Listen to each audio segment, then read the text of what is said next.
Welcome to Novelish Universe, where pages come alive and story touch the soul. Step into a realm of sorrow and love and fate, where every word whispers emotion and every moment leaves a mark. Let your imagination soar. Don't forget to like, comment, and subscribe for regular updates on new novels. Today, we begin a powerful journey with the novel Risking My Life, Proposing to Miss Hazel. The story begins now. Chapter 2. My day begins at 6 a.m. I wake up to the faint morning sunlight and cover my brother, who is sprawled on the floor, with a blanket. I want to braid my long hair neatly down to my waist, but there is no time today. There's a morning appointment. I took a spoonful of cold oatmeal and quickly tied my hair. Next to the hair tie, I saw a small bouquet of wildflowers. It's my brother's drinking habit. He picks pretty flowers and makes a small gift for me. The tiny bouquet of pink flowers and fresh green sprouts was quite delicate. Heh, I chuckled. I tucked the bouquet into my hair tie and glanced at it in the mirror. The pink flowers didn't match my ash-colored hair perfectly, but it made me feel like spring had come, and my heart fluttered for no reason. It's pretty.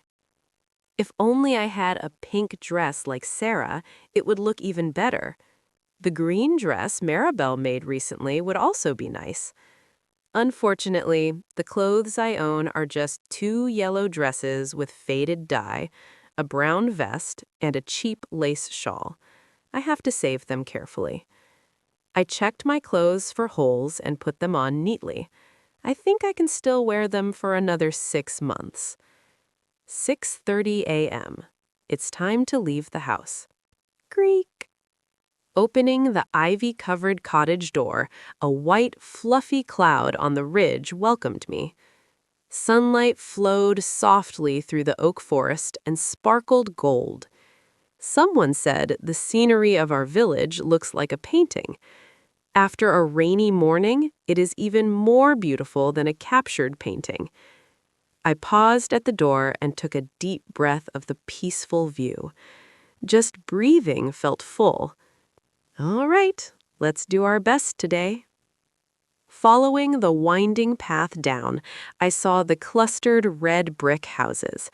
These are the houses of the herbalists who live near the mountains. Nearby are Mr. Bill and Mrs. Monica's homes. They helped my brother and I settle in the village. Child, forget the hard times. Think of this place as your home and just grow up healthy. I will never forget what they told me. Cluck, cluck. A hen recognized me and left the coop.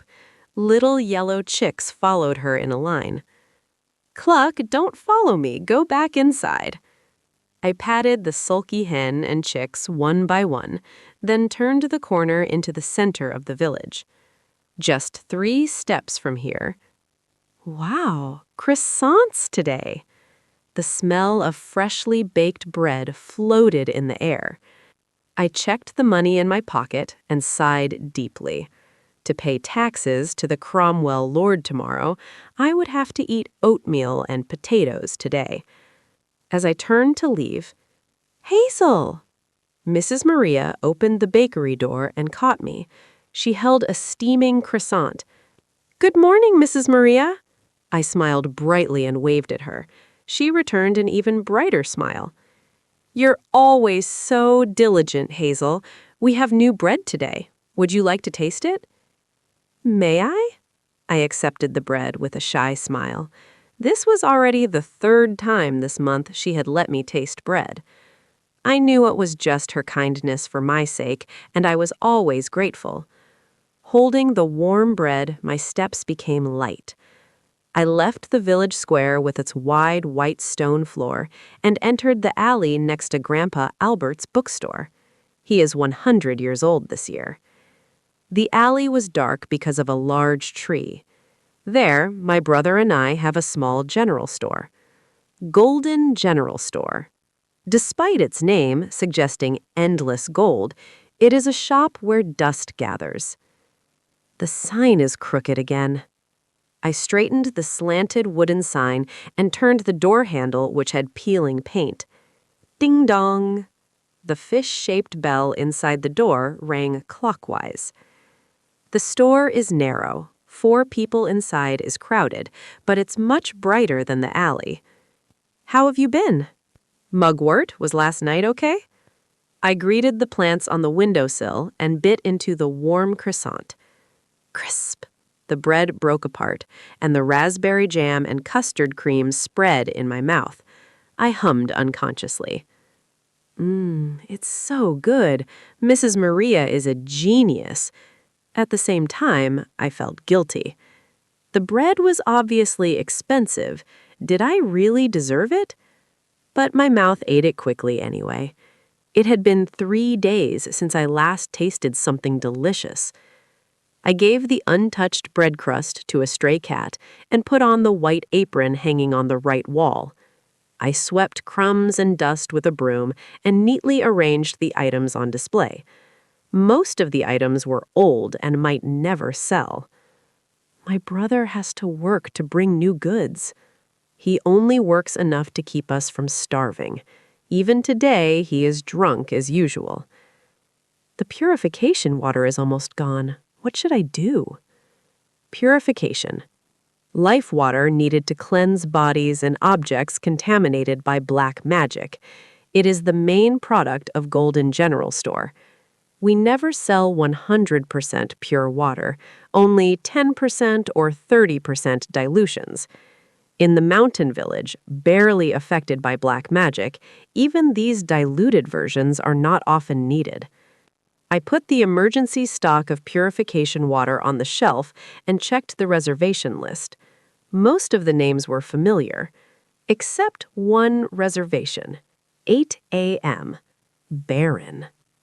Who is this? I've never seen this name before. Visitors to Luden village fall into 3 groups. First, relatives of the villagers. Many are refugees from the Civil War who settle in the village. Second, people from Cromwell Castle. They come rarely, usually once a month to collect taxes with the Lord's son. They are not friendly with the villagers. Third, the Imperial Army. They are neutral in the Civil War, maintaining peace and law for over 15 years. They follow the orders of Duke Cedric, Commander-in-Chief, and come regularly to Luden to get purification water from monster areas. Ding-dong! The fish bell rang again, and a bright smile naturally appeared on my face. Proper customer service is a basic skill for a shop owner. Welcome! Shiny black hair brushed the doorframe. A man, taller than the store, leaned his head down to enter. He wasn't just tall, his build was more than double a normal person's. Broad shoulders and thick back muscles made my eyes go there automatically. Is he a soldier? I hadn't heard the Imperial Army was visiting. Is this the Golden General Store? His voice was dark as his hair. It tickled my ears. Goosebumps rose on my neck. When he lifted his head, his red eyes sparkled sharply like gems.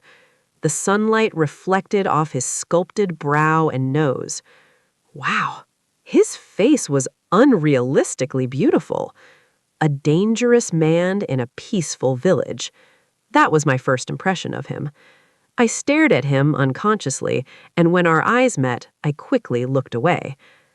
I hope I didn't stare too much. I hope he didn't misunderstand. For reference, handsome, muscular men are not my type. Even if a man is handsome, he is useless. Big men only eat a lot of food. A man must be diligent. Diligent men usually look like freshly dug potatoes. Moderate size, strong, not huge. Such men never let their wives and children starve. A hard-working man who eats little and works a lot is the best husband in a village. I cleared my throat and put on a bright smile again. Yes, this is the Golden General Store. Are you here to buy purification water? No, I want to find the owner of this item. As he approached the counter, an intimidation hit me. Not just his size, his presence itself. Through the loose knot of his shirt, I glimpsed his chest muscles. If Sarah were here, she would have screamed in excitement. I just felt embarrassed. Foreigners are something else. His eyes, unsure where to go, rolled slightly. Then he took a small box and placed a ring on the counter. The end. Thank you for wandering through today's tale in the novelish universe. If the story moved you, don't forget to like, comment, and subscribe to join our growing realm of dreamers. Until we meet again, keep your heart open and your mind enchanted.